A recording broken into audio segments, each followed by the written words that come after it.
l'économie sociale. Donc, oui, ça va être enregistré tout le monde. Si jamais vous n'êtes pas à l'aise avec l'enregistrement, vous pouvez fermer votre caméra sans problème. Donc, je suis Pénélope Roy-Dubé, donc je suis conseillère au développement de l'économie sociale chez Entreprendre Sherbrooke. Je vais être en charge de l'animation aujourd'hui, accompagnée de ma collègue Julie Laroche à la technique. Donc, Entreprendre Sherbrooke, c'est un organisme de développement économique qui est issu de la fusion de 3 organisations. Donc, Progestion Estrie, Commerce Sherbrooke et la CEDEC. Notre mission, c'est vraiment d'accompagner tout type d'entrepreneurs dans leur projet d'affaires, peu importe l'étape à laquelle ils sont. Donc, on accompagne les travailleurs autonomes, les entreprises à capital action et les entreprises d'économie sociale.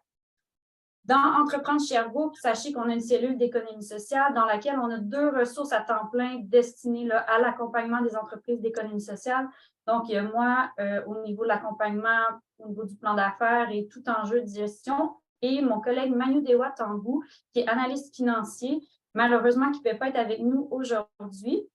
Donc, vraiment, le financement en économie sociale, c'est un écosystème qui est bien à lui, donc assez unique. Ce qui explique qu'on a un webinaire spécifiquement là, dans ce domaine-là aujourd'hui. Et le financement, c'est une partie vraiment importante de tous les projets de réalisation, soit de démarrage ou de développement. Donc, aujourd'hui, tous les entrepreneurs, vous avez vraiment la chance d'avoir les bailleurs de fonds devant vous pour vous présenter leurs produits. Donc, n'hésitez pas, ils sont là, posez-leur vos questions là, lorsque ce sera le moment. Donc, je passerai premièrement la parole à M. Arsène Yannick Nonotoukan pour le risque et la fiducie du chantier.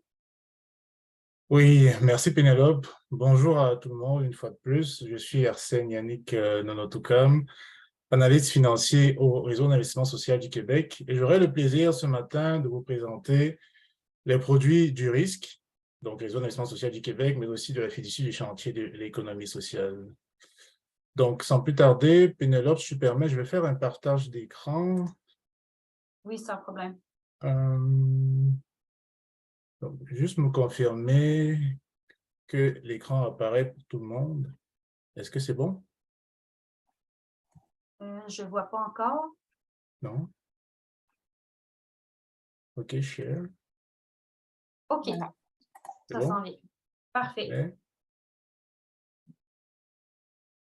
Parfait.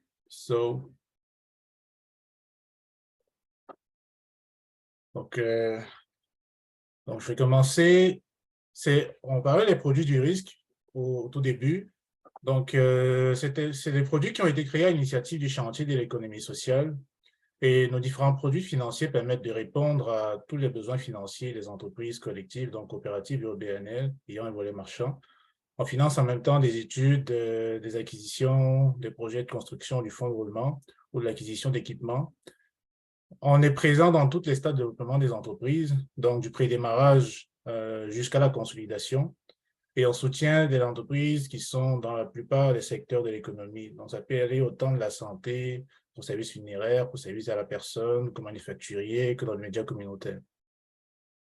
Ce qui est important de noter aussi ici, c'est que le risque a le mandat d'analyser les demandes de financement pour la fiducie du chantier de l'économie sociale. Donc, ça donne aussi l'opportunité aux coopératives, aux OBNL, d'avoir accès aux produits financiers des 2 fonds lorsqu'ils présentent des dossiers de demande de financement à notre niveau. Donc, sans plus tarder, les 5 fonds que nous avons sous gestion au niveau du risque sont les fonds d'aide technique, les fonds émergence, les fonds de capitalisation, les fonds transition et le fonds d'innovation et croissance en économie sociale. On pourrait le constater sur le petit bout schéma qui est juste à gauche. En fonction des stades de développement des entreprises, il y a des fonds qui sont beaucoup plus utilisés que d'autres.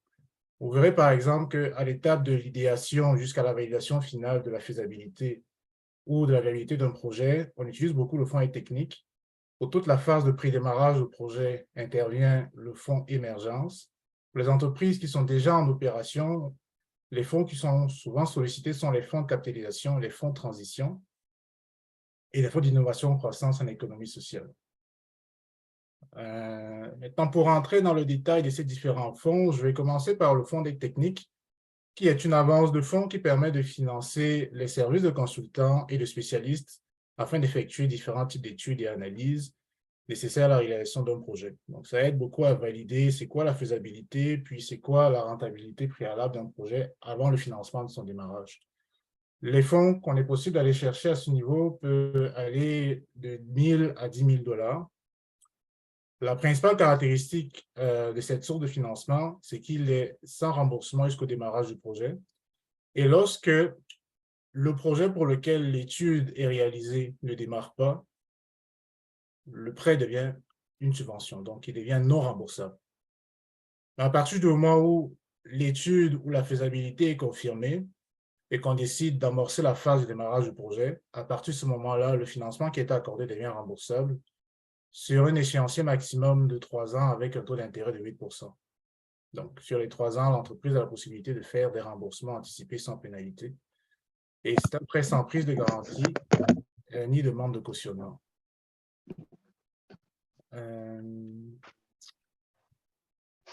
Ensuite, nous avons le fonds émergence. Donc, lorsque la validation préalable a déjà été confirmée, il y a la possibilité pour les entreprises qui sont en phase de pré-démarrage de pouvoir obtenir un financement pour la mise sur pied ou la préparation de leur projet et pour lequel ils n'anticipent pas la capacité ou la possibilité de pouvoir générer des revenus significatifs dans les premières années d'opération, notamment la première année.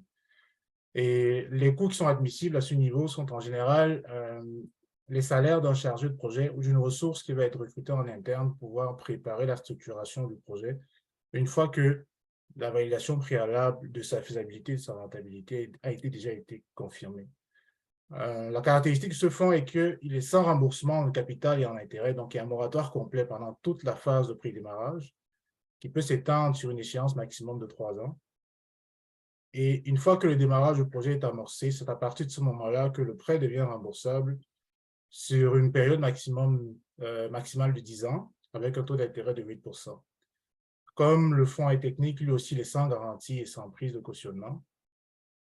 Et l'entreprise a la possibilité aussi de faire des remboursements anticipés sans pénalité à ce niveau. Donc, je vais un peu vite pour rester dans le timing, mais si vous avez des questions, je pense qu'on peut l'avoir à la fin, hein, c'est ça, hein, Pénélope? Oui, absolument. Vous pouvez Okay. lever la main durant la présentation également, là, mais pour l'instant, il n'y a pas de main levée. D'accord, parfait. Donc, les deux approches me vont, donc n'hésitez pas si vous avez des questions. Je vais continuer avec le fonds capitalisation, qui est, lui, destiné beaucoup plus aux entreprises qui sont déjà établies et qui sont déjà en opération. Il y a la possibilité d'obtenir un financement de 50 000 $ par projet, mais on est capable de cumuler des financements qui peuvent aller jusqu'à 100 000 $ par entreprise.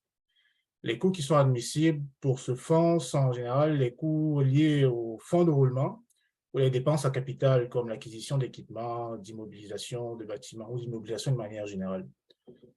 La période d'investissement maximum est de 7 ans pour ce projet financier. Il y a la possibilité d'obtenir un moratoire de remboursement sur le capital et ou les intérêts. C'est une période qui peut varier entre 6 mois, entre 6 et 24 mois, dépendamment du modèle d'affaires et des hypothèses de prévision financière. On est capable de s'ajuster pour permettre à l'entreprise de pouvoir démarrer de la meilleure des manières. Le taux d'intérêt maximum est de 8% pour ce fonds-là. Puis il y a aussi la possibilité de faire des remboursements anticipés sans pénalité. Donc, à ce niveau. Ensuite, on a le fonds transition, qui est un nouveau fonds qui a été bâti avec la collaboration du ministère de l'Économie pour aider à soutenir les entreprises qui ont été touchées fortement par la COVID dans la mise sur pied des projets post-pandémie qu'on qualifie comme étant des projets de relance. Donc, ça peut être des projets à travers lesquels les entreprises restructurent leur modèle d'affaires ou développent de nouveaux produits et services dans le but de s'adapter dans leur nouveau contexte post-pandémique. Le financement peut aller jusqu'à 150 000 $ par projet. On finance à peu près tout ce qui est fonds de roulement, tout ce qui est équipement. Mais la particularité aussi de ce fonds-ci, c'est qu'il est capable de pouvoir refinancer le compte d'urgence des entreprises canadiennes, le fameux 40 000 qui est remboursable jusqu'au 31 décembre 2023. Et l'une de ses caractéristiques aussi, c'est que il a un moratoire complet en remboursement en capital et en intérêt sur les 2 premières années. Ensuite, il y a un taux d'intérêt fixe et croissant qui est appliqué au remboursement du capital. Donc, on a un 2% à partir de l'année 3.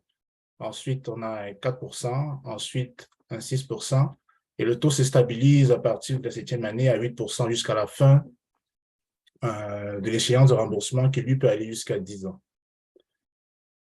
C'est un fonds qui est très intéressant et qui est très populaire d'ailleurs en ce moment.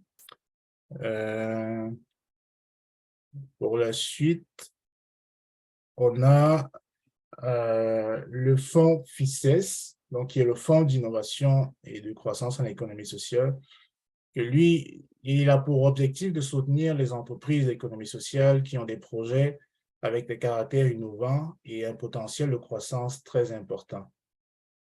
Lui, son système de remboursement est très adapté à la capacité de l'entreprise à générer des revenus. Donc, c'est sous la base des fonds autogénérés que le remboursement s'effectue. Et l'objectif ici, c'est de permettre à l'entreprise de pouvoir justement statuer sur sa phase d'innovation, mais aussi de partager les risques et les rendements, dépendamment du niveau des revenus qui sont générés. Parce que quand on parle souvent d'innovation et de croissance, dépendamment des secteurs d'activité, si on est plus dans les technologies, par exemple, il y a un gros risque, comme il y a un fort taux de possibilité d'obtenir des hauts rendements, mais il y a aussi des fortes possibilités de perte. Donc ici, la structure de remboursement est un peu différente des autres fonds. Il est plus ajusté au niveau des fonds autogénérés. Donc, ce qui fait qu'il y a un partage comme équitable entre le risque et le rendement entre l'entreprise et le bailleur de fonds. Le financement maximum qu'on est capable d'obtenir grâce au fonds FICES est de 250 000 $. Et on peut financer autant du fonds de roulement que d'affaires de recherche et des choses comme ça. Puis le remboursement maximum, c'est sur un délai de 10 ans, avec possibilité de remboursement anticipé sans pénalité, comme la plupart des autres fonds que nous avons sous gestion. Et le taux d'intérêt est variable à ce niveau. Donc, ça dépend vraiment on fait l'analyse en fonction du type de projet, du niveau de risque, que l'on fixe le taux d'intérêt, mais aussi les modalités de remboursement en fonction de la capacité de l'entreprise à générer des fonds.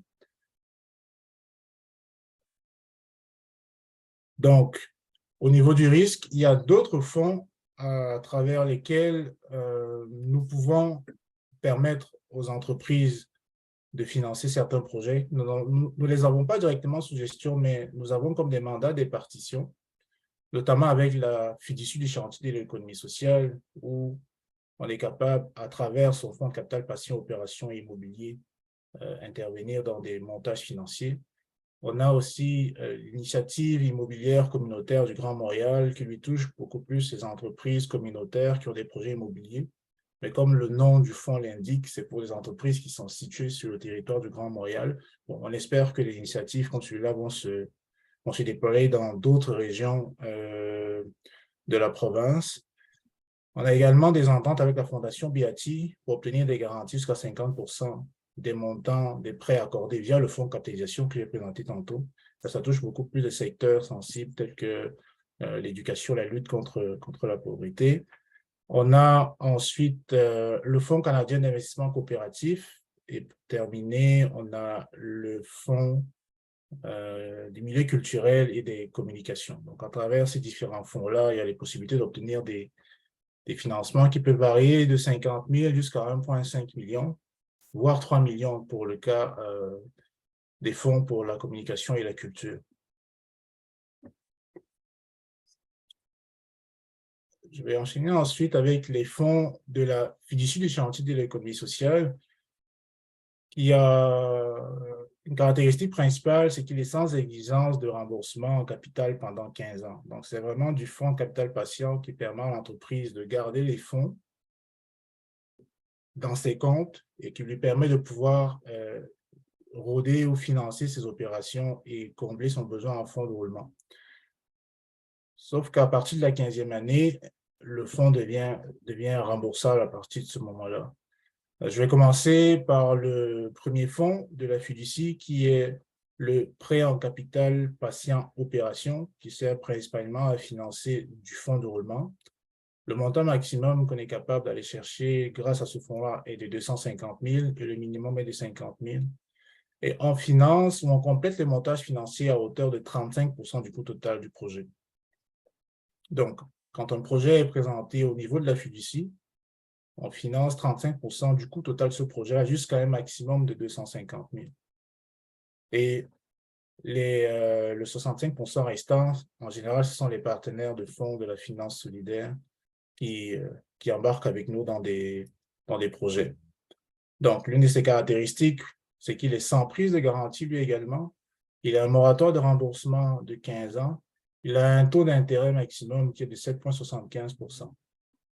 Puis, les entreprises ont aussi la possibilité, grâce à ce fonds-là, d'effectuer des remboursements anticipés sans pénalité avec un préavis de 90 jours. Mettons que tout va bien et que l'entreprise a suffisamment de liquidités et qu'elle n'a pas besoin de garder les fonds dans ses comptes et payer les intérêts, elle peut faire des remboursements anticipés.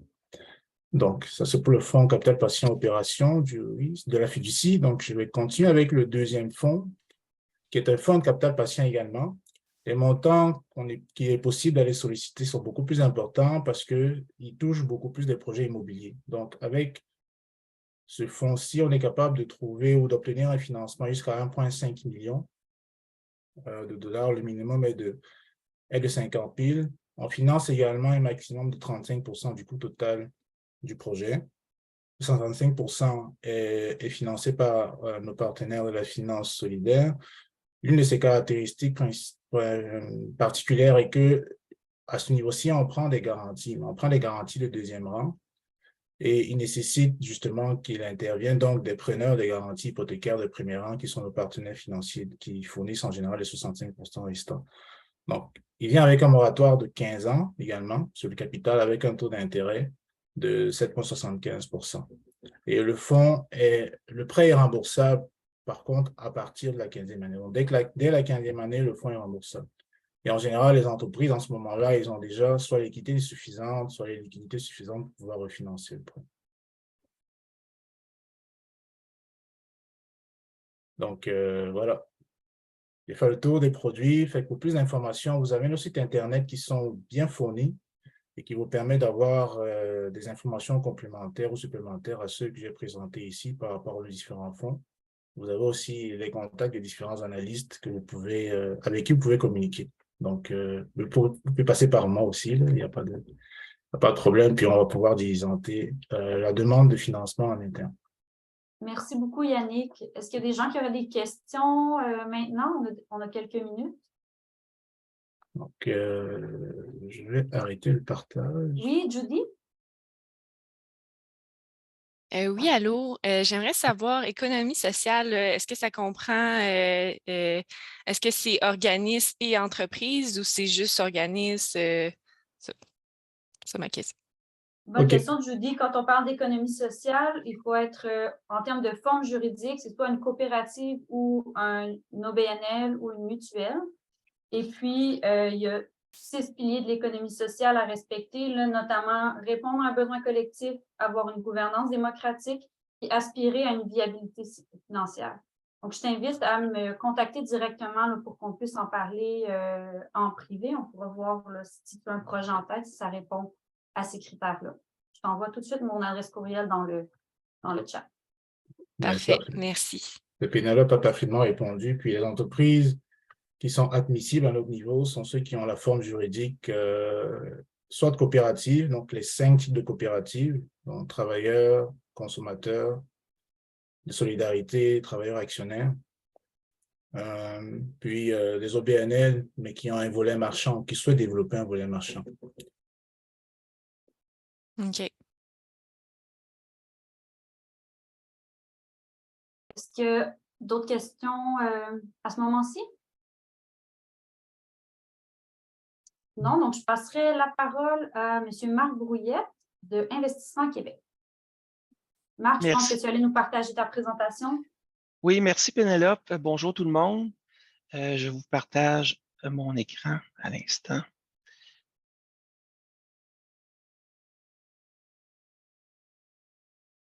Est-ce que vous voyez mon écran? Pas encore. Ah, ça l'est ici. Voilà.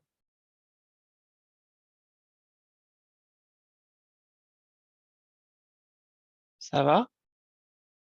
Oui. D'accord.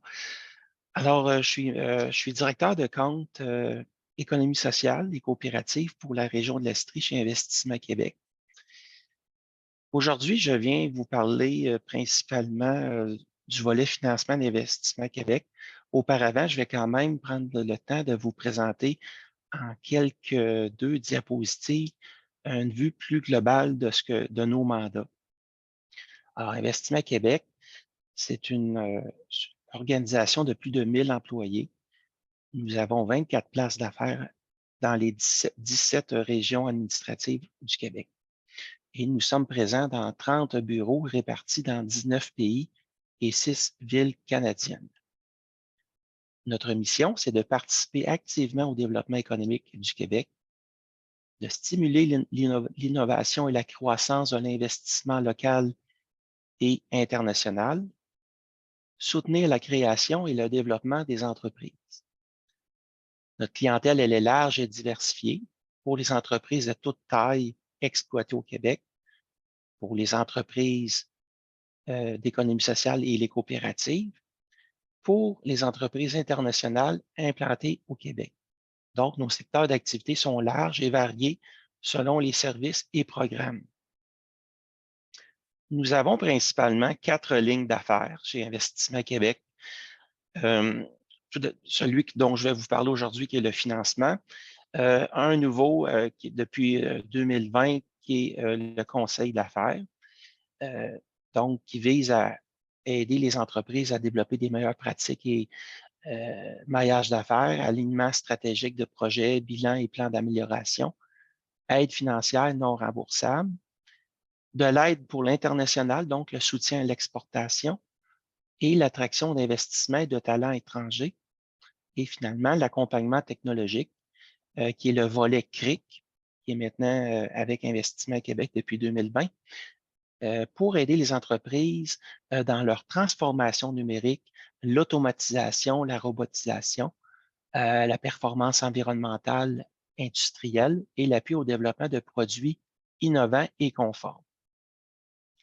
Alors, le vif de mon sujet de ce matin, c'est le financement de l'entrepreneuriat collectif. Chez Investissement Québec, on s'adresse à une clientèle qui est constituée de coopératives et d'organismes à but non lucratif.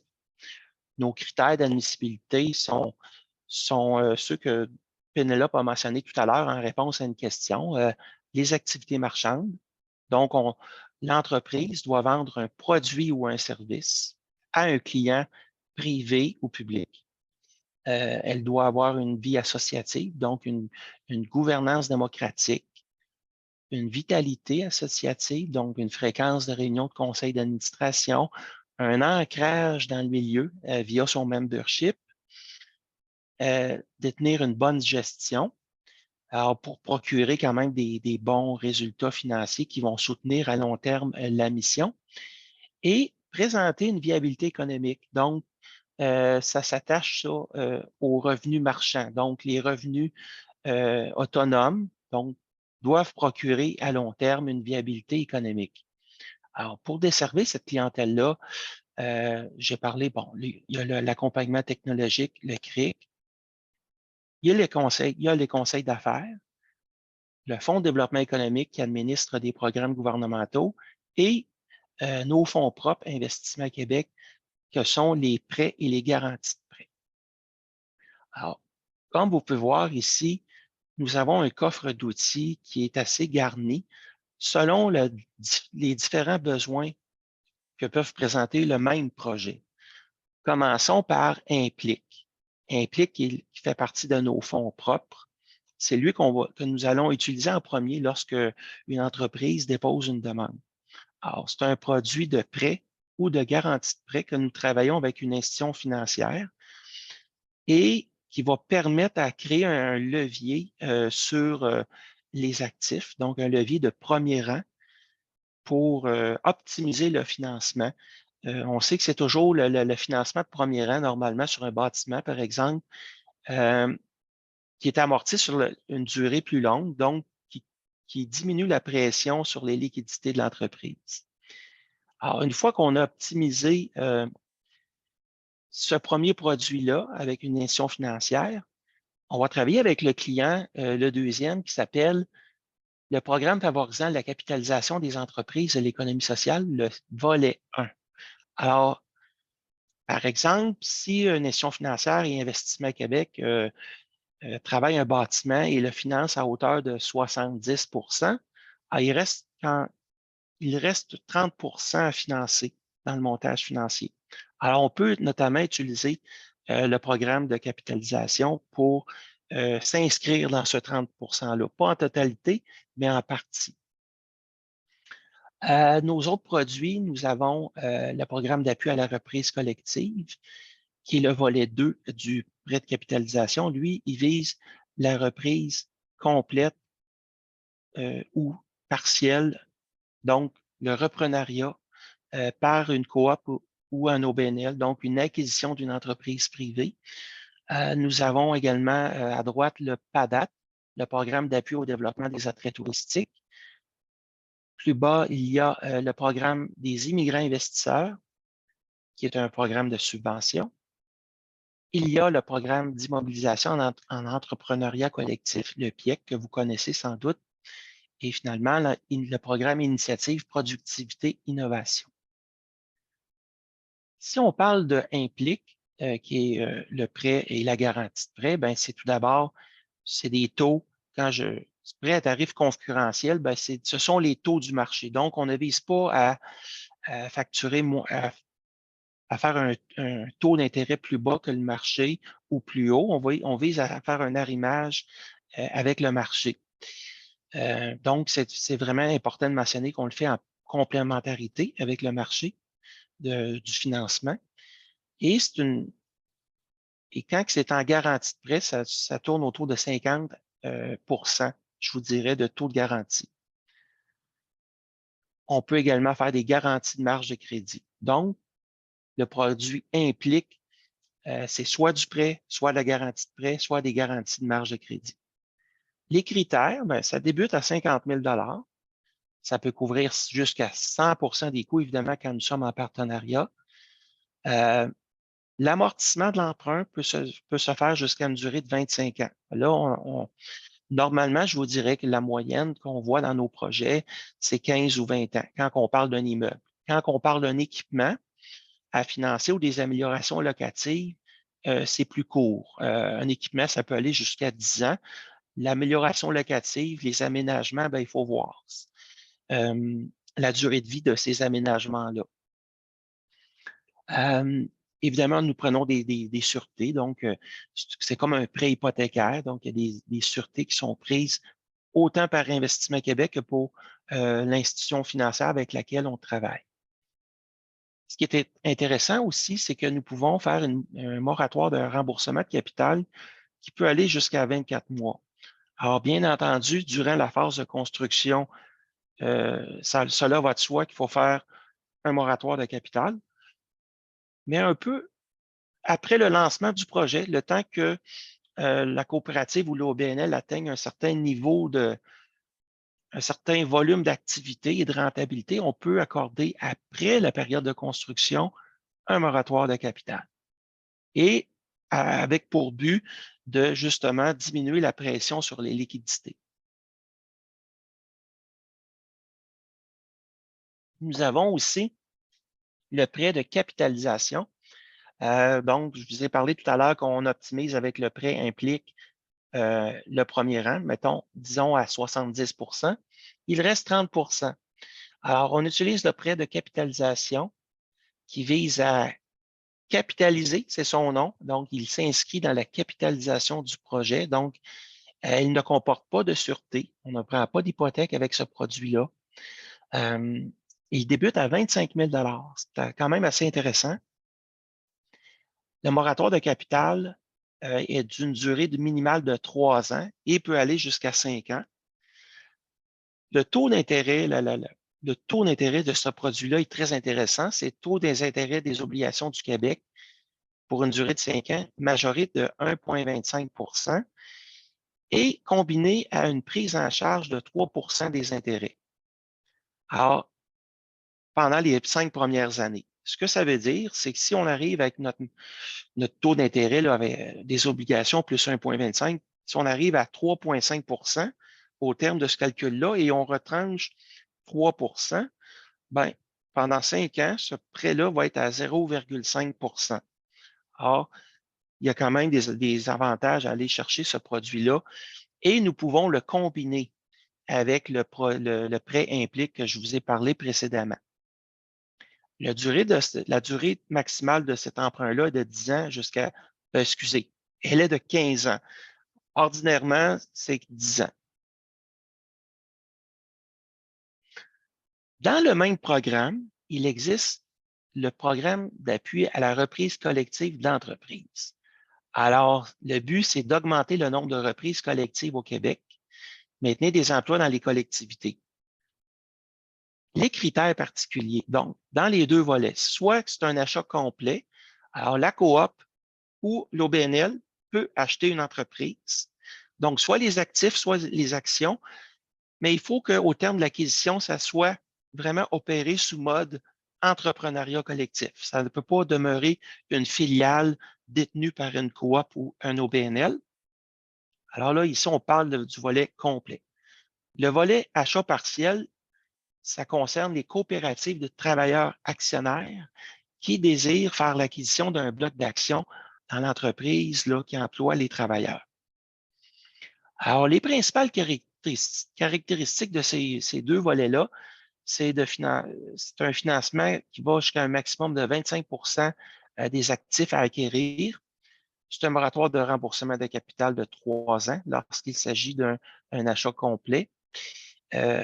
Ça se rembourse maximum sur 15 ans.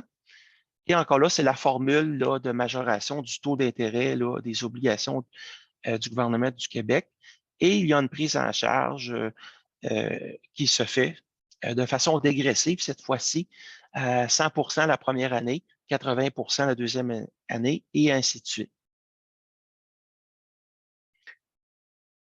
Il y a un programme qui est souvent méconnu auprès de notre clientèle, c'est celui du programme des immigrants investisseurs. Alors, principalement, c'est que le projet, ça s'adresse, il ne sert pas à financer le projet. Il ne s'inscrit pas dans la colonne financement du projet. Donc, il vient plus à la fin du projet, une fois que le projet tout a été attaché. C'est une subvention qui peut aller jusqu'à 10 des coûts admissibles, sans toutefois dépasser 250 000 Le coût minimal du projet des dépenses admissibles doit être de 300 000 mais pour une entreprise en démarrage, c'est un coût minimal de 270 000 Donc, souvent, la plupart des projets atteignent ce niveau d'investissement-là. Alors, c'est intéressant de s'essayer. Il faut l'essayer, ce produit-là. Ce n'est pas Investissement Québec qui détient les fonds, ce sont des intermédiaires financiers. Et la subvention est d'un minimum de 40 000. Donc, maximum 250 000, mais minimum 40 000. Donc, et c'est versé sur 4 ans. Donc, c'est quelque chose qui s'additionne dans le temps, en plus des sources de financement initiales du projet. Alors, évidemment, comme je vous l'ai mentionné, ce n'est pas Investissement Québec qui détient les fonds, ce sont les intermédiaires financiers. Sur notre site Internet, il y a une liste des intermédiaires financiers qui détiennent ces fonds-là. Donc, c'est toujours à l'entreprise de faire la démarche elle-même de trouver des fonds. C'est un programme qui est très populaire et la disponibilité des fonds n'est pas garantie à chaque fois. Maintenant, le programme d'immobilisation en entrepreneuriat collectif, c'est le PIEC. Vous le connaissez sans doute. C'est une subvention, c'est pour les OBNL, les coops. Vous devez présenter des revenus autonomes minimum de 40 c'est très normé, cet aspect-là. C'est une subvention maximale de 500 000 et qui sert à financer 50 des coûts admissibles. Alors, ça peut servir à financer comme vous voyez, là, des travaux d'agrandissement, d'acquisition, d'amélioration locative, les équipements liés au bâtiment également. et c'est complémentaire avec les outils de financement d'économie sociale. Alors, tous ces produits-là que je vous ai mentionnés, le PIEC, le prêt de capitalisation, volet 1, volet 2, ça se travaille avec d'autres partenaires de l'écosystème. Alors, ce n'est pas juste Investissement Québec qui va travailler tout seul sur son montage financier. Elle va faire appel aux partenaires locaux et nationaux. Puis tout à l'heure, j'ai une dernière diapositive qui va tous les présenter. Les exemples de secteurs d'activité, on est présent dans plusieurs secteurs d'activité. Il n'y a pas vraiment de restrictions, là, sauf là, des secteurs à risque de réputation. Mais par exemple, on peut travailler là, des cours forestières, funéraires, scolaires, agricoles, des campings, câbleaux distribution, des services de proximité. Les services de proximité, ce sont des commerces d'alimentation en région auxquels sont combinés de la quincaillerie, des services d'essence. Alors, ce sont quand même des besoins importants dans les communautés. Des fois que l'entrepreneuriat privé n'est pas intéressé à aller les desservir. Alors, l'économie sociale peut prendre le relais dans ces circonstances-là. Pour des exemples d'OBNL, vous avez les ressourceries, des entreprises d'insertion, des entreprises adaptées, des bases de plein air, des centres d'action bénévole, des centres de traitement de dépendance. Alors, deux exemples ici où on a utilisé nos produits. Ici, c'était une coop de travailleurs en démarrage. Nous avons fait en haut ici le 300 000 de prêt implique. Et il y a eu par Investissement Québec une subvention PIEC de 150 000 Alors, tout ça, ça s'est fait en partenariat avec, ici, il y avait la fiducie, il y avait le risque, il y avait un prêt de la MRC, il y avait des mises de fonds des promoteurs, d'autres subventions. Et tout ça a servi à acquérir un bâtiment, le rénover et acquérir les équipements. Alors, vous voyez ici, c'est un plus gros projet. Ici, c'est un plus petit projet, mais il n'y a pas de petits projets. Il y a seulement des projets qui répondent aux besoins de notre client. Et dans ce cas ici, c'était quelque chose d'assez... c'est pas quelque chose de commercial, c'était vraiment ces installations sceptiques qui devaient être faites. Alors, c'était déjà un client. Nous avons fait une deuxième ronde de financement pour permettre ces rénovations-là. Alors ici, nous avons fait un prêt de 90 000 par Investissement Québec. Excusez, une garantie de prêt. Donc, nous avons garanti une institution financière. C'est l'institution financière qui a fait le 90 000 et nous avons fait une garantie de prêt. Encore là, il y avait la fiducie et nous avons fait un prêt de capitalisation. Oui. Marc, oui, j'ai des questions dans le chat, puis je vois que le temps file, on a déjà dépassé un peu le temps. Oui. Donc, je te poserai la question de Mme Alberte Marcoux. Elle veut savoir, au niveau du PIEC, quel programme de prêt est combiné avec le PIEC pour rénover un bâtiment d'une coop? Nous pourrions utiliser le implique. OK, donc le programme implique. OK. Et là, la deuxième question, c'est le programme implique ou le prêt de la fiducie volet immobilier 15 ans? Est-ce que je pose bien? Implique sur un immeuble peut faire du 15 à 20 ans. C'est remboursable mensuellement. Alors, au début, lors de la construction et un peu après le début du nouveau projet, on peut faire un moratoire allant jusqu'à 24 mois. Mais après ça, c'est remboursable sur la durée de l'amortissement, 15 ou 20 ans. C'est ça. OK. Puis, on a une question également de Martin Saint-Denis, à savoir s'il s'agit d'une coop d'habitation qui aurait des restrictions à ce niveau-là. L'habitation est admissible chez Investissement Québec, sans restriction. Et c'est dans ces cas-là que nous pouvons faire 25 ans. Merci. Super.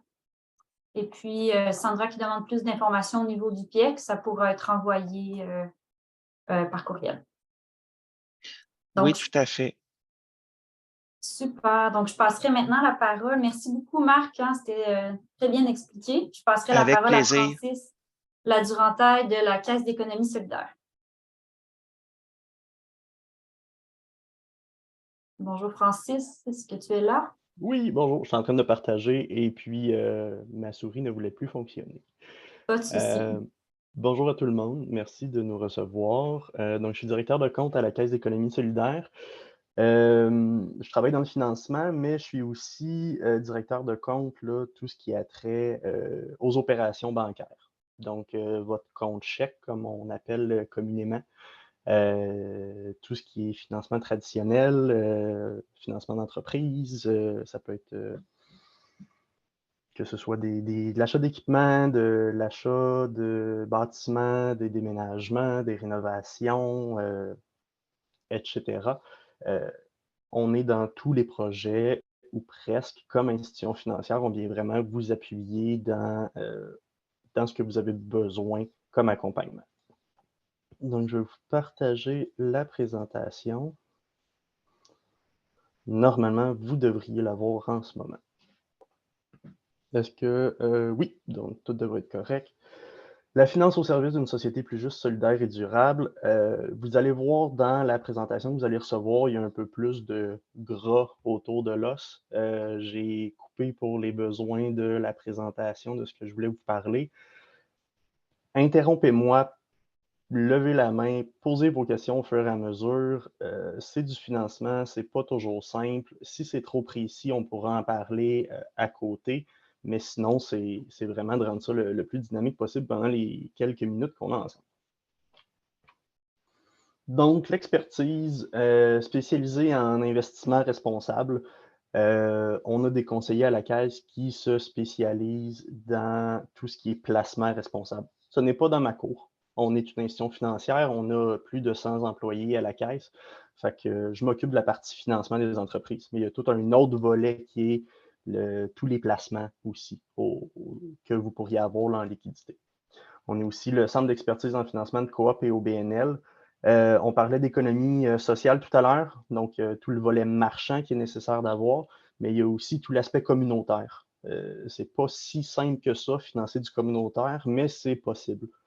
Selon les projets, il faut que ce soit périn, il faut que ce soit bien ficelé. Ça prend un peu plus de temps, mais c'est réaliste aussi. On est la principale institution financière qui est spécialisée en économie sociale au Québec. On est reconnu comme tel par Desjardins. De plus en plus, on se fait référer les dossiers en économie sociale des autres centres Desjardins aux entreprises. Le but étant d'avoir l'expertise et de centraliser cette expertise-là pour faciliter les financements et l'accompagnement des entrepreneurs et des promoteurs de projets. En gros, des chiffres, on aime les chiffres. On a plus de 20 000 membres, plus de 17 000 membres qui sont des particuliers. Vous, moi, vous êtes peut-être déjà membre de la Caisse solidaire, mais c'est aussi plus de 4 000 membres d'entreprises qui sont chez nous. C'est 1900 OBNL, 1100 coopératives et 700 syndicats. À la base, la Caisse solidaire, c'est la Caisse des travailleuses et des travailleurs. On a été fondé par la CSN et on a une historique aussi là, avec les syndicats, donc de tout acabit, de tout horizon. Une caisse innovante. On est la première institution bancaire en Amérique du Nord à mesurer l'empreinte carbone qui porte sur les financements. Ce n'est pas une mince tâche, mais notre conseil d'administration a vraiment... c'est un engagement qu'ils ont à cœur.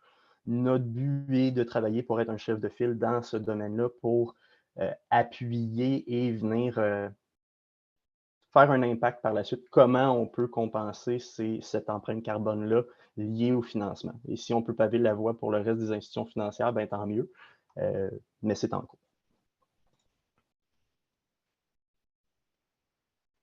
Les objectifs de développement durable, on en parle peut-être moins, mais c'est quelque chose qui est très d'actualité. Ça, c'est juste pour vous donner un portrait à peu près de ce qu'on a mesuré de nos membres entreprises qui contribuent à au moins un objectif du développement durable. Pardon.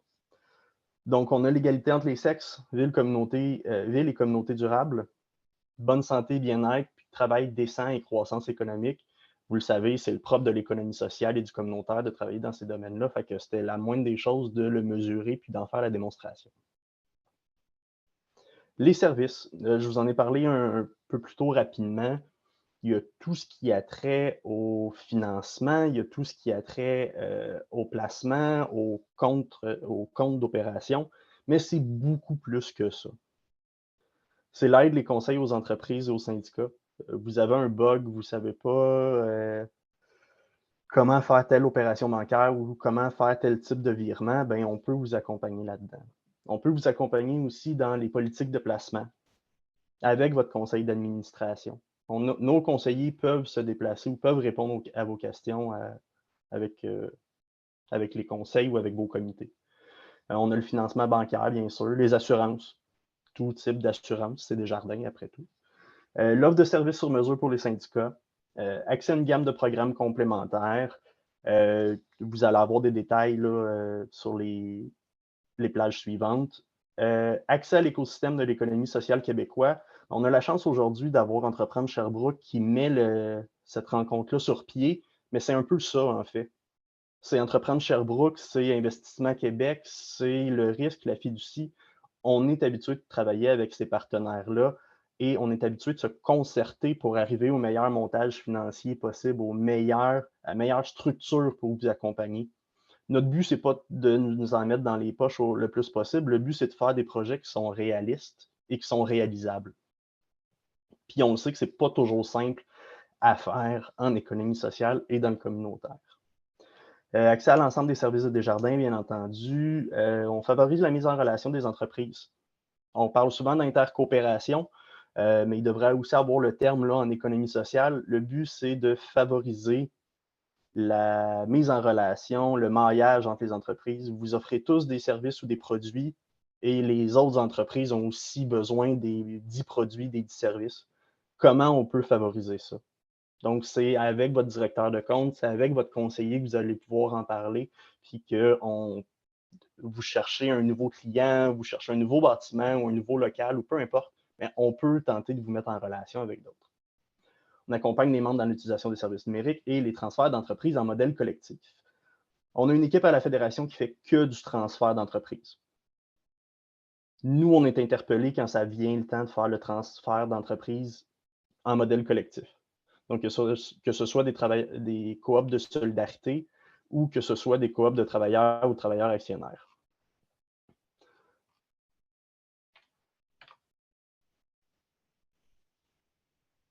Pour vous donner une petite idée de l'écosystème, je vous laisse 2 secondes pour prendre connaissance de la plaque et je prends une gorgée d'eau.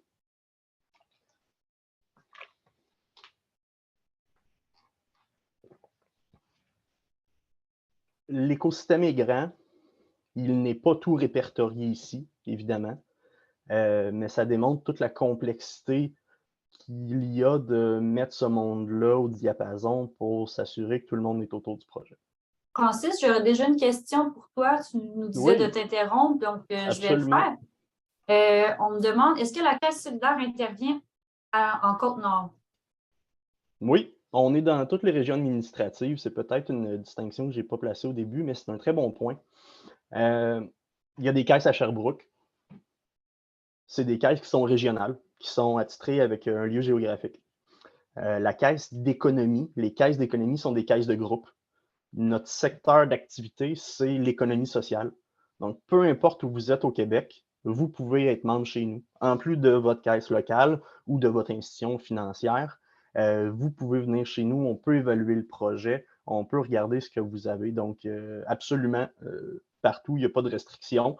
Si vous êtes en Ontario ou dans une autre province, c'est un peu plus complexe, mais c'est pas impossible.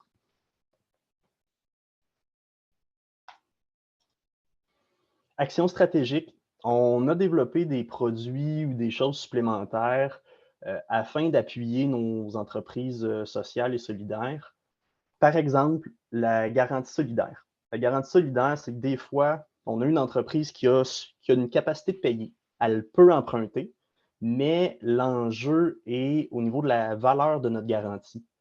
On a un building qui vaut 600 000, mais il faut emprunter. On a 600 000 de travaux et tout, mais en théorie, selon les chiffres, je pourrais juste vous passer 400 000. Bien, la garantie solidaire vient appuyer le reste, le bout manquant. C'est souvent le cas dans du communautaire, par exemple. Donc, on monte le dossier, on le dépose, puis ils viennent faire l'équivalent d'une caution. La Bourse des jeunes entreprises collectives. Vous êtes une entreprise en démarrage, vous ouvrez votre compte chez nous, votre compte d'opération est chez nous, ben, vous avez droit à 3 000 $. Il y a aussi le fonds Inogec, qui est en partenariat avec Filaction, l'MEI et les acteurs locaux. Inogec, c'est de la subvention pour souvent des professionnels, pour des diagnostics et autres études de ce genre. Avantage exclusif de Desjardins et du mouvement dans son ensemble, il y a le Fonds d'aide au développement du milieu, les dons et les commandites. Ben, si vous avez des projets structurants, des projets ponctuels, des événements, ben, vous pouvez nous demander. Sur le site de la Caisse solidaire, vous avez la section en haut dons et commandites et vous avez accès aux coordonnées des personnes pertinentes pour ça. Le Fonds de transition socio-écologique, juste après, je vous en parle. Le Fonds de soutien à l'action collective. Le fonds de soutien c'est un fonds que le CA a décidé de mettre sur place et qui vient en aide de la dernière chance. On a absolument besoin de ça pour ficeler un projet, ben on est capable d'aller leur demander. Le fonds en mouvement pour la relance, le fonds du grand mouvement Desjardins, que vous avez peut-être déjà entendu, on vous accompagne dans le dépôt des projets, et le fonds C. Un projet que la Caisse d'économie solidaire a mis sur pied, par exemple, c'est le fonds de transition socio-écologique. Vous avez encore 2 semaines pour déposer des projets. Si vous avez un projet de transition socio-écologique, ben vous pouvez aller chercher jusqu'à 20 000 $.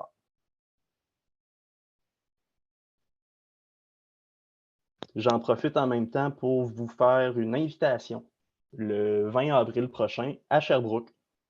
On fait le rendez-vous solidaire. C'est aussi notre assemblée générale. Ça se passe à partir de 10 h. Vous voyez le merveilleux astérix parce que c'est une assemblée générale. On ne sait jamais vraiment à quelle heure ça commence.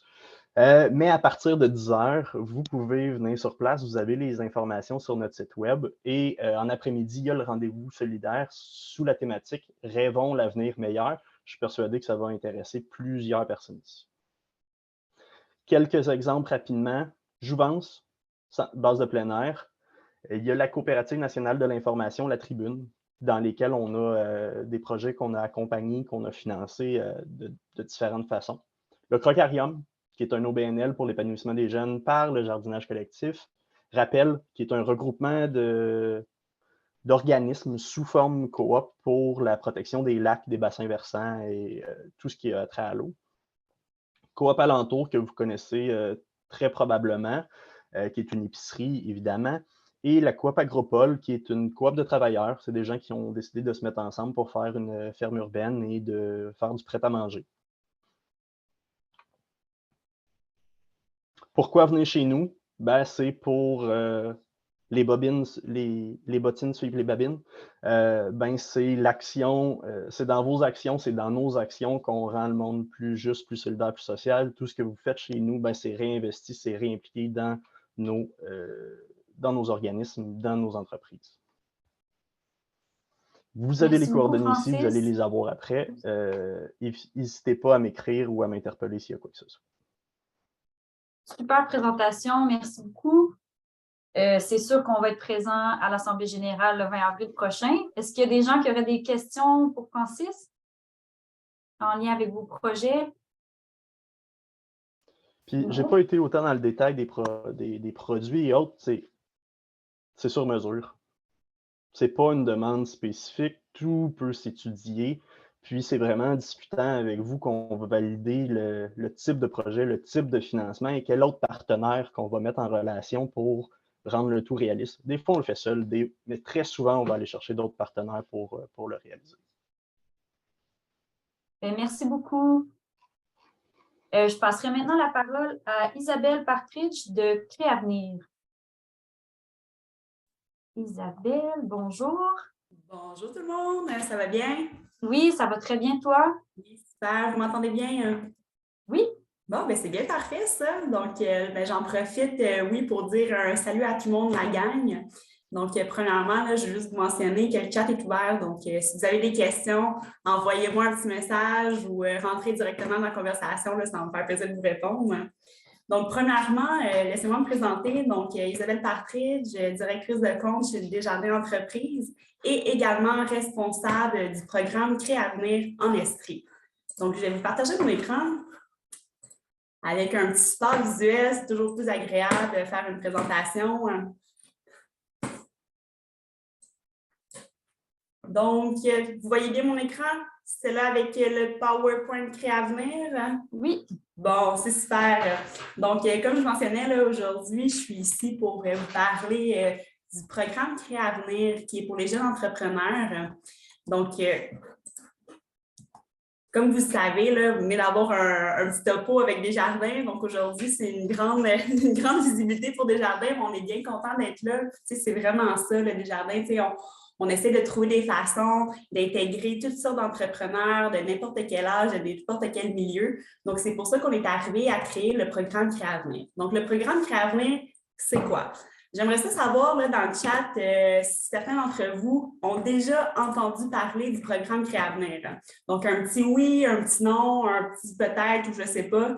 Donc, juste une petite intervention là, dans le chat pour me donner une petite idée. Si tu vas avoir des personnes game. Non, OK, un non en majuscule, on aime ça. Un petit non, oui, non, pas entendu. Francis dit oui. Ah ben oui, Francis, tu as bien entendu parler de Créavenir, c'est sûr. J'ai dit non. Bon, ben c'est super. Donc, Créavenir, en fait, là, c'est un programme pour les jeunes entrepreneurs qui sont âgés, ben les jeunes, on va se le dire, là, entre 18 et 35 ans. Donc, il faut que la majorité, donc 50% des actionnaires de l'entreprise, de l'organisme, soient âgés dans cette gamme d'âge-là.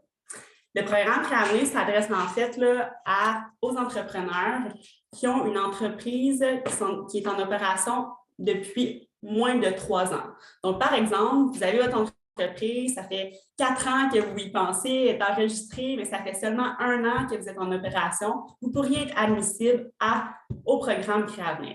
Puis, qu'est-ce que vous devez savoir, c'est que le programme Créavenir, c'est vraiment, comment on pourrait dire ça? C'est un support, un accompagnement afin de justement vous aider au niveau de votre montage financier, mais surtout de vous donner la possibilité d'avoir du financement si vous n'êtes pas capable d'avoir du financement conventionnel.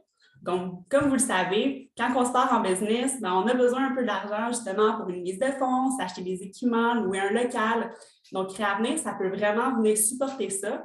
Puis surtout, c'est que si vous n'êtes pas en mesure d'aller chercher du financement, de l'argent pour ça, mais c'est justement la bonne porte pour vous pour pouvoir avoir ce montant d'argent-là pour vous permettre de réaliser vos rêves et acheter un peu là, tout ce que vous avez besoin. Donc, plus concrètement, qu'est-ce que ça permet Créavenir? Ça vient vous donner une marge de crédit de 15 000 $. Cette marge-là, on peut l'augmenter jusqu'à 30 000 $ éventuellement. Ça vient vous donner aussi une carte de crédit de 1 000 $. Donc, avec ça, bien, ça vous permet justement de vous baser une historique de crédit là, pour qu'éventuellement, si vous avez des bons comportements de crédit, vous avez un besoin de financement de 100 000 $, qu'on peut venir vous supporter à travers ça. Donc, ça vient vraiment vous créer une historique de crédit que vous n'avez pas nécessairement en ce moment. Puis que, comme on sait, quand on sort en business, bien, on a besoin de ça. Puis, au-delà de la marge et de la carte de crédit, Créavenir va pouvoir venir donner une subvention allant jusqu'à 5 000 $, soit 25 % du coût total du projet. Donc, jusqu'à ce présent, est-ce qu'on a des questions par rapport à la marge, la carte de crédit? Est-ce que c'est clair, ça? Oui, non, peut-être. Pénélope, est-ce que tu as des questions pour moi? Il n'y a pas de questions en ce moment, mais j'ai vu des thumbs up à l'écran. OK, c'est bon, ça. Je ne vois pas les thumbs up, mais j'aime ça que tu m'en fasses part. Donc, je le répète.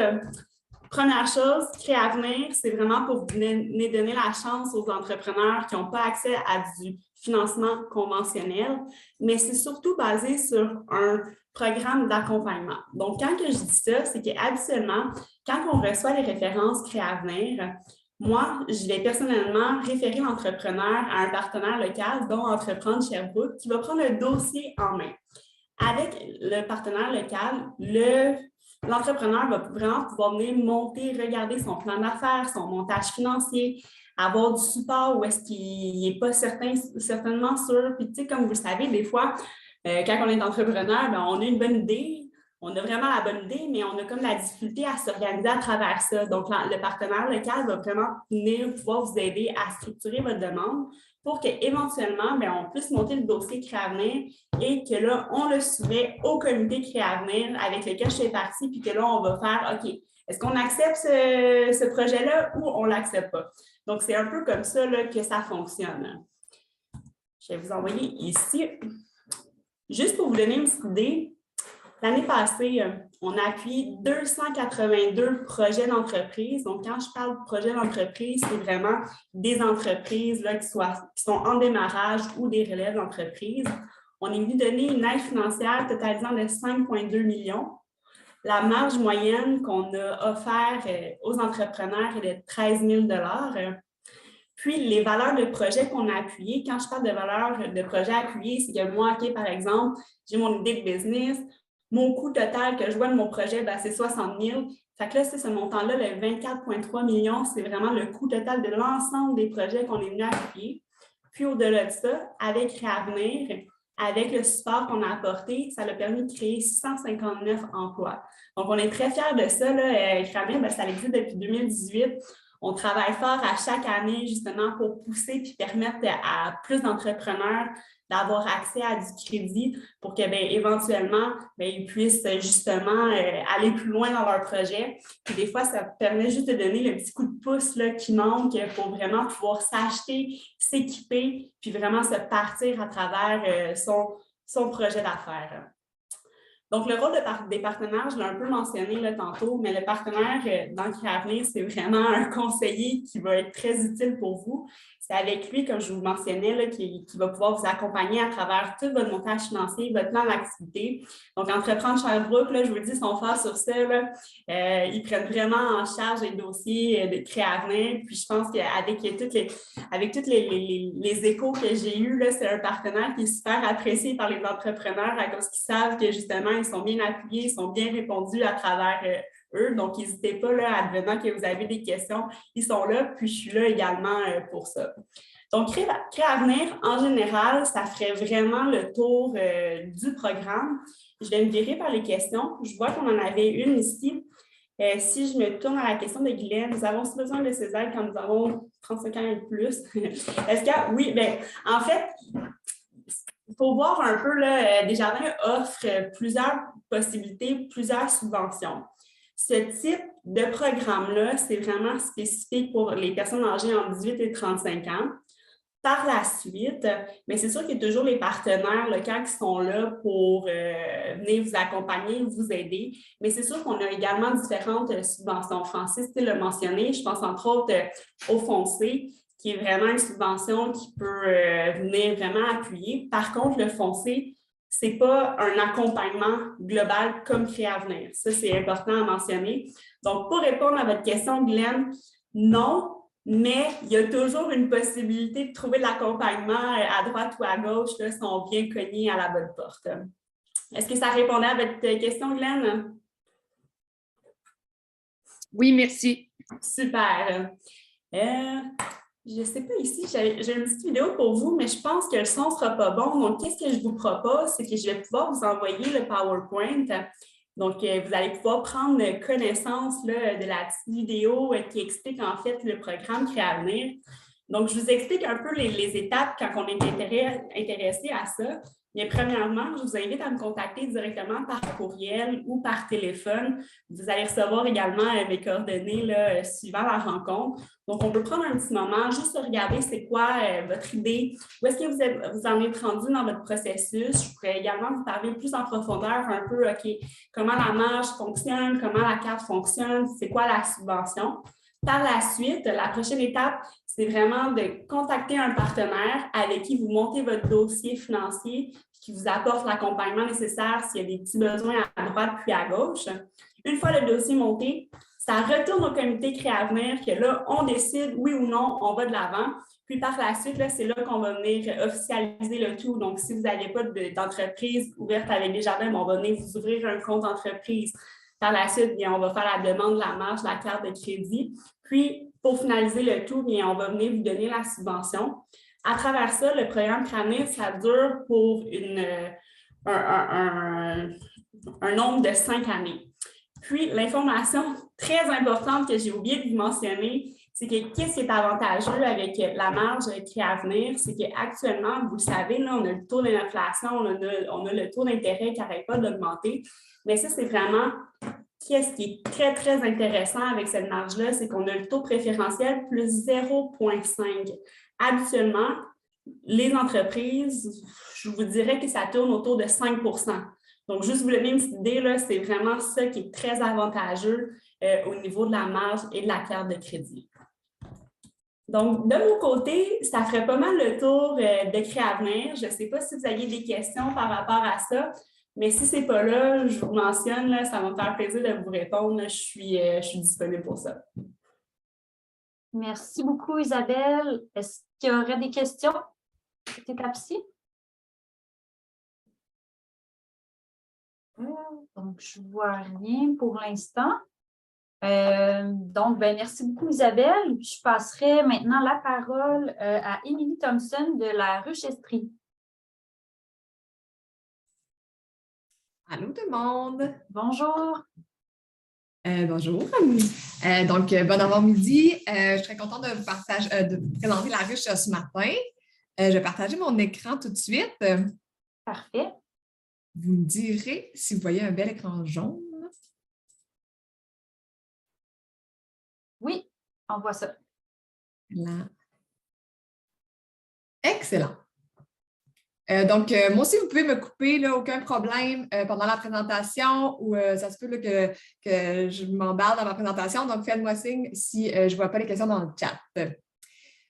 Donc, voilà, la ruche. Qu'est-ce qu'on va voir aujourd'hui assez rapidement? On a un petit 15 minutes. Donc, c'est quoi le financement participatif? Notre modèle unique, un peu dans le processus, on va l'effleurer. Et si j'ai le temps, je vais vous présenter quelques projets inspirants. Donc, à la base, c'est quoi le financement participatif? Là, on est un peu ailleurs qu'avec mes prédécesseurs. Nous, comment on fonctionne, c'est que oui, on va chercher du financement, on appelle ça plus des contributions auprès de la communauté pour atteindre un objectif financier pour ultimement réaliser un projet. Donc, les promoteurs, en fait, c'est vous, c'est les gens qui avaient un projet à réaliser. Les contributeurs, c'est les gens qui vont être mobilisés et qui vont décider de donner des sous. Et les contreparties, c'est ce qu'on doit offrir aux contributeurs en contrepartie d'une contribution. Ça va devenir un peu plus concret là, au fil de la présentation. Donc, pourquoi on utiliserait la ruche? Pourquoi on utiliserait le financement participatif? Ça peut être pour financer ponctuellement un projet spécifique. Donc, parfois, ça va être pour l'entièreté d'un projet. Ça peut être aussi pour une partie d'un financement. Ça peut aussi être pour tester le marché ou valider un projet avant sa réalisation. Pour mobiliser la communauté autour d'une idée. Donc, justement, valider que les gens ont envie d'embarquer dans notre projet. Joindre un nouveau public, faire connaître son projet. Donc, il y a une question aussi de visibilité lorsqu'on fait campagne. Et développer ses compétences entrepreneuriales, parce que faire campagne, c'est aussi une mini-expérience entrepreneuriale vraiment là, du début à la fin. Pour quel type de projet? Vous allez voir qu'à la ruche, on est très inclusif. Agriculture, agriculture, commerce, éducation, sensibilisation, sport, divertissement, encore plus. En fait, on n'a pas beaucoup de critères. Ce qu'on veut, c'est que les projets aient une empreinte, soit sociale, économique, culturelle ou environnementale dans la région. C'est pour soit un projet de personnel, donc individu, entreprise ou organisme. Puis, ça convient à tous les stades d'évolution d'un projet, de l'organisme ou d'une entreprise, donc soit démarrage, il y en a qui sont vraiment même en pré-démarrage, je dirais, croissance ou justement un nouveau volet, par exemple. Je présente un peu en quoi on est un modèle unique. Premièrement, on est un OBNL à 100% québécois. Notre but, c'est de proposer les idées en offrant un accompagnement professionnel, nos outils et le financement additionnel, c'est vraiment ce qui nous distingue aussi des autres plateformes. Et voilà, notre but, c'est que les promoteurs puissent financer un projet. Donc, rapidement, où on est au Québec, on est pas mal partout. Laval, oups, c'est un petit... Laval, ça fait un petit bouquet de verte. Désolée pour cette petite coquille dans mon PowerPoint. Mais oui, ça fait pas longtemps que Laval est ouverte. On va ouvrir Côte-Nord aussi. Donc, tranquillement, la ruche est partout dans toutes les régions administratives. Je passe rapidement ici juste pour vous montrer puis voir un comparatif du taux de réussite. Donc, je pense que les chiffres le parlent d'eux-mêmes. Donc, pourquoi on a un aussi bon taux de réussite? Je pense qu'il y a l'accompagnement qui est là justement. Il y a un directeur ou une directrice régionale dans chacune des régions. Donc, ça permet vraiment là, de pouvoir vous présenter l'écosystème régional. Donc, on peut faire vraiment des liens. Par exemple, un promoteur qui aurait besoin d'accompagnement justement ou qui aurait besoin de financement, plus de prêts, là, on peut peut-être dire « Ah, est-ce que tu connais Créavenir justement? » Donc, c'est nos partenaires. On a aussi les spécialistes de projet. Donc, par exemple, moi, je suis spécialiste de projet. On fait vraiment l'accompagnement avec les promoteurs, c'est-à-dire que vous ne serez pas laissé à vous-même lorsque vous allez monter une page de campagne. Il y a quelqu'un qui vous accompagne à chaque étape. Donc, et on a un réseau aussi de professionnels dans chacune des régions et des alliés d'accompagnement. Là, je viens de nommer Cramé, mais on en a beaucoup d'autres. Les outils adaptés, c'est sûr qu'à la base, la ruche, c'est une plateforme qui vous permet de faire campagne, donc d'effectuer directement des transactions sur la plateforme. Il y a différentes fonctionnalités qu'on peut personnaliser selon justement le type de campagne qu'on veut. Durant l'accompagnement, les spécialistes en activation de projet vont aussi vous fournir des outils à chacune des étapes, donc avec des petits conseils et astuces. Et le compte client qui vous permet de télécharger les coordonnées complètes de tous les gens qui ont contribué à votre projet. Un autre truc qui nous distingue, c'est l'accès à du financement additionnel. Donc, quand on parle de financement additionnel, ça peut être sous forme de bourse, de prêt, de subvention. Ça facilite bien sûr l'atteinte d'objectifs. Donc, par exemple, s'il y a un projet qui est capable de cadrer dans un de nos fonds, c'est intéressant parce qu'il peut aller chercher des sous de plus, donc peut baisser l'objectif de campagne. On a plusieurs programmes qui sont vraiment exclusifs à la ruche, c'est-à-dire qu'il faut vraiment faire une campagne de financement participatif pour aller chercher ces subventions-là. Et c'est valorisé sur la barre de progression de la page de campagne. Je pense qu'on va voir un petit visuel. Oui, voilà. Donc, on voit sur la barre de progression, lorsque quelqu'un a atteint son 100%, il peut avoir un autre montant en financement additionnel. J'en présente quelques-uns, on en a beaucoup. Mais rapidement, le fonds Moins C'est Plus, c'est un fonds de Recycle Québec qu'on a depuis longtemps à la ruche. C'est pour les projets qui visent à réduire les déchets à la source et à stimuler le réemploi des matières. Donc, ça vient bonifier à 50 %. Donc, c'est-à-dire, si je fais campagne pour 10 000 Recycle Québec va me donner 5 000 si je cadre, bien sûr. Donc, c'est très intéressant. On a des fonds jeunesse aussi. On a entre autres le fonds 1001 pour la jeunesse. Lui, c'est le secrétariat à la jeunesse. L'enveloppe nous vient de 2. Ça vise les 15 à 29 ans. Donc, si vous avez un projet, puis l'impact est vraiment sur cette clientèle-là, ça peut être très intéressant parce que ce fonds-là vient bonifier, vient en fait doubler. Donc, par exemple, je fais campagne pour 10 000 et bien le fonds 1001 pour la jeunesse vient aussi me donner 10 000 de plus.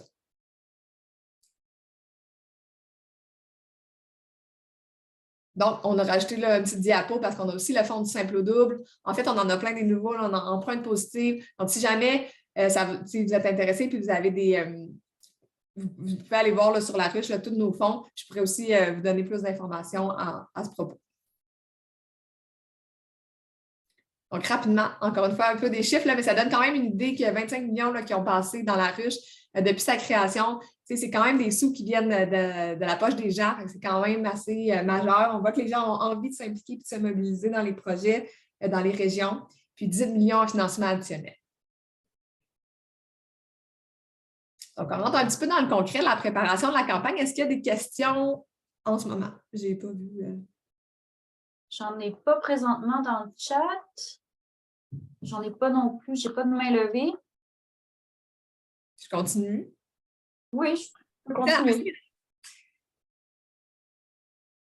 Donc, à la base, pour faire campagne, il faut avoir un projet. Donc, circonscrire son projet, c'est important, mais c'est important d'être capable de bien l'expliquer. Donc, avoir un but spécifique, une date de fin, une date de début.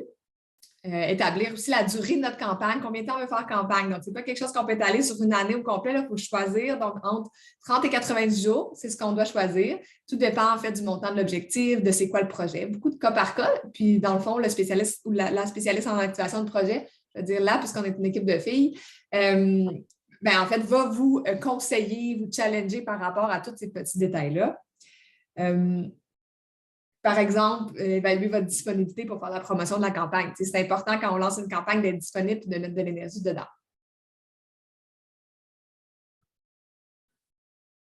Donc, lorsqu'on établit aussi, quand on circonscrit le projet, on parle aussi d'objectifs. Donc, pour combien, c'est quoi mon besoin financier? Ça peut être, on a des campagnes de 100 000 à la ruche, on a des campagnes en fait de tous les montants, ça peut être 3 000, ça dépend vraiment de tous les projets. Donc, à la base, établir l'objectif, est-ce que je vais financer avec la campagne tout mon projet ou une partie, par exemple? Après ça, on doit inclure, dans le fond, les frais. Il y a certains frais à la ruche. C'est 5 % que la ruche prend. On a Stripe, qui est notre solution financière, qui est 2,9 %. Donc, on dit quand même de calculer le 8 %. Donc, tout ça, c'est des choses aussi que la spécialiste en activation de projet va nommer pour être sûr que tout est pris en considération. Puisque l'objectif est non modifiable une fois la campagne en ligne. Donc, nous, à la Ruche, on fonctionne vraiment avec un fonctionnement à objectif fixe qu'on appelle. Donc, une fois que l'objectif est choisi et qu'on met en ligne, on ne peut plus le modifier et on doit absolument atteindre l'objectif pour avoir les sous. Donc, c'est très important d'avoir un objectif réaliste et c'est quelque chose, justement, vous avez de l'accompagnement pour vous assurer de tout ça. Voilà, petite note justement pour noter ça. Ensuite, comment on fait pour aller chercher les sous? En fait, on doit offrir des contreparties en tant que promoteur. Donc, les contreparties, je vous donne quelques exemples ici. Donc, vous allez avoir une contrepartie à offrir contre des sous du contributeur. Ça pourrait être, par exemple, une prévente, offrir la possibilité d'acheter un bien, un service avant tout le monde, en primeur, par exemple, ou en exclusivité, quelque chose de particulier pour la campagne. Matériel, bien sûr, par exemple, si vous êtes un café, bien, vous pouvez offrir une carte cadeau, offrir un café, en fait, un nombre de cafés X pour contre un montant d'argent. Expérientiel, donc un événement privé, des ateliers, des conférences, des visites, des rencontres, vidéos, YouTube, etc.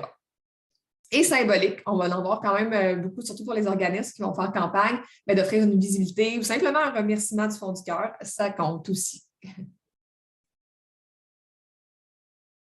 La vidéo de campagne, c'est aussi, dans le fond, obligatoire pour faire campagne. C'est très important, la vidéo. C'est une toute petite vidéo d'1 minute 30, mais qui va servir, en fait, de faire la promotion de la campagne, donc du projet. Donc, oui, outil promotionnel. Ça sert à capter l'attention lorsqu'on fait rayonner notre campagne. Et c'est aussi la manière d'établir la confiance et le sentiment de proximité. Donc, nous, c'est sûr qu'on vous conseille de faire des vidéos humaines. La Ruche, c'est une plateforme humaine, donc on veut savoir c'est qui derrière le projet, qu'est-ce qui vous a poussé à faire ce projet-là. Donc, dans le contenu, rapidement, quelques conseils. On présente le projet. À quoi va servir le montant demandé? On veut que ça soit nommé pour le contributeur. Oui, c'est important. Quel est l'avantage, en fait, pour le contributeur, justement? Et de faire un appel à l'action, de ne pas oublier de mentionner que vous faites campagne et que vous avez justement besoin que les gens s'impliquent dans votre projet. Voilà. Donc, oui, effectivement, une fois que toutes ces étapes-là sont faites, la page de campagne est finalisée et on doit ensuite mobiliser la communauté. Donc, à la Ruche, on ne fait pas la promotion des campagnes, mais on va vous donner des outils justement pour que vous soyez capable de faire la promotion et de faire rayonner le plus possible votre campagne. Donc, vous devez avoir une stratégie de communication, vous devez avoir ciblé des gens, des relayeurs de campagne, d'avoir en fait un plan d'action, un plan de com'. Je vous montre un peu à quoi ça peut ressembler, parce que bien sûr, il y a vous avec votre projet, il va y avoir vos amis, vos collègues, les gens plus proches dans votre réseau qui vont contribuer.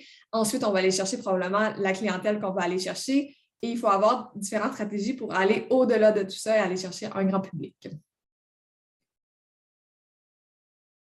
Donc, on suggère bien sûr plusieurs canaux, les réseaux sociaux, les médias traditionnels, les courriels, communiqués de presse, appels téléphoniques. Justement, votre spécialiste en activation de projet va être là aussi pour vous donner plein de trucs.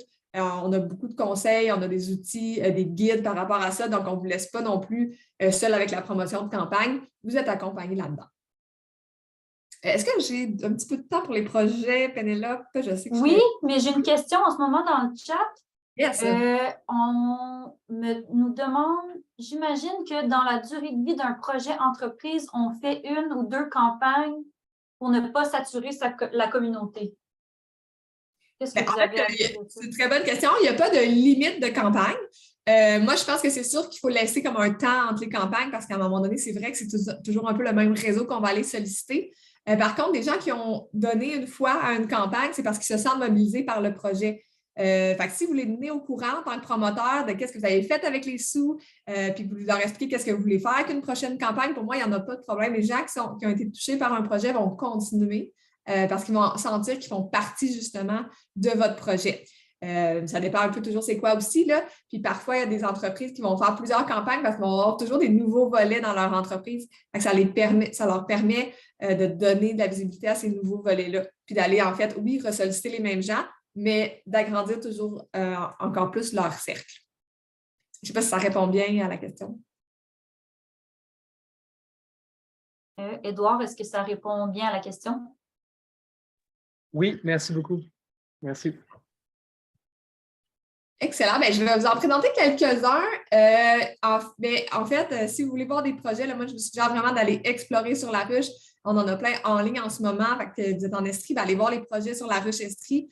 Je suis certaine que vous allez avoir envie de contribuer. Il y en a aussi dans plein d'autres régions, donc c'est vraiment intéressant d'aller voir ce qui se passe sur le site de la ruche. Vous pouvez aussi aller cocher, par exemple, les projets réussis ou les projets qui vont aller plus dans une catégorie qui vous intéresse. Par exemple, horticulture, si vous êtes intéressé par ça, allez cocher cette catégorie-là pour voir les anciens projets aussi qui ont été faits.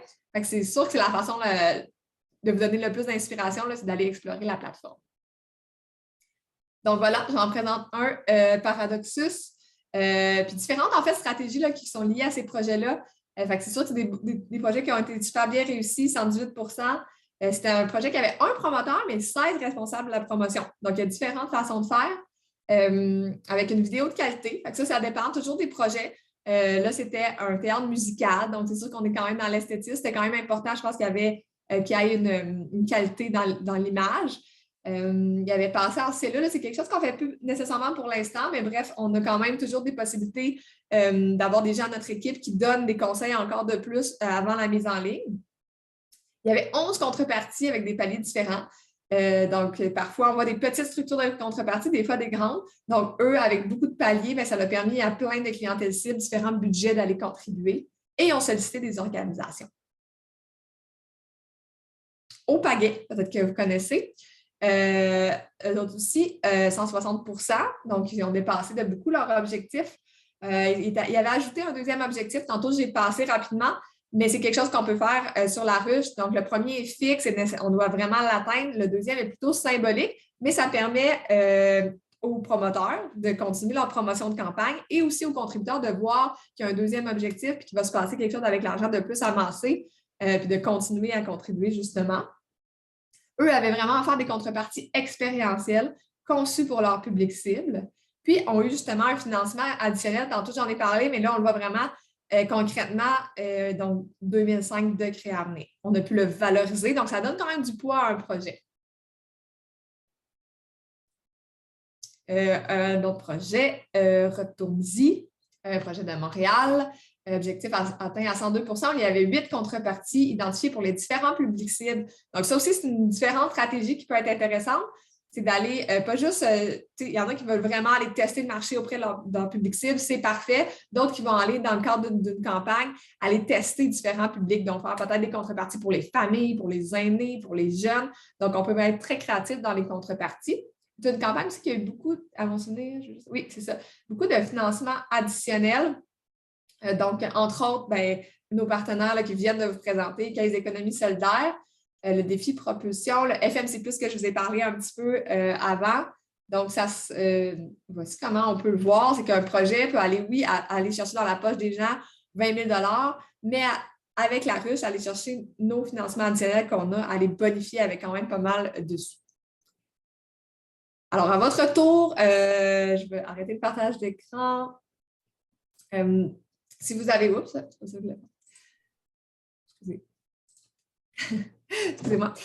Donc, à votre tour, donc à la ruche, si vous êtes intéressé, vous allez avoir mes coordonnées. Vous pouvez aussi passer par plein de chemins. Vous pouvez aller explorer sur la plateforme, lancer un projet, quelqu'un va entrer en contact avec vous. On a un superbe service à la clientèle. On a des vrais humains qui répondent au téléphone. Donc, n'hésitez pas à nous appeler, à nous écrire pour poser vos questions. Merci beaucoup, Émilie. Plaisir. Est-ce qu'il y a des gens qui ont des questions pendant qu'Émilie est avec nous? Non, ça semble bien aller. Bon, mais je te remercie beaucoup pour ta présence aujourd'hui. Merci à tout le monde, en fait. Il nous reste un petit 5 minutes. Fait que je terminerai en mentionnant là, pour les gens qui ne savent pas qu'on a également un fonds à l'interne au niveau d'Entreprendre Sherbrooke, le fonds de développement des entreprises d'économie sociale. Donc, c'est un fonds qui est destiné pour les entreprises qui ont des projets de démarrage ou de développement. Ce sont des subventions.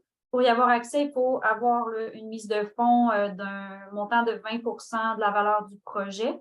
En fait, de la valeur du montant là, qui va être demandé auprès du fonds. Et puis, notamment, la campagne de sociofinancement est un bon moyen d'aller chercher cette mise de fonds-là. Si vous voulez des détails, n'hésitez pas à nous contacter. On va vous mettre le lien, en fait, là, vers le fonds dans le courriel de résumé du webinaire aujourd'hui.